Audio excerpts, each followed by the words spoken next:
இந்த நாடு நாசமா போனதுக்கு இந்த தொலைக்காட்சி ஊடகங்களுக்கும் பெரும் பங்கு இருக்கு.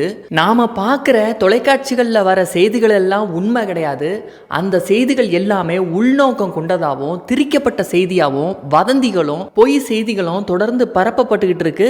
குறிப்பா பணம் கொடுக்கிறவனுக்கு ஆதரவா இந்த ஊடகங்கள் தொடர்ந்து செய்திகளை வெளியிட்டு கொண்டு இருக்கிறாங்க.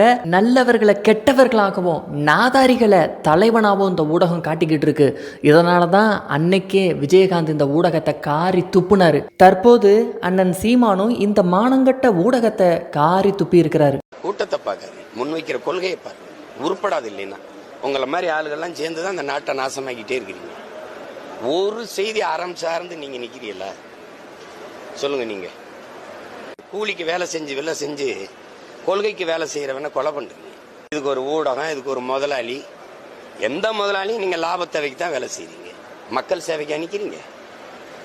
அறம் சார்ந்து ஒரு செய்தியை வெளியிடுறீங்கன்னு சொல்லுங்க. உங்க நெஞ்ச தொட்டு சொல்லுங்க யாராவது.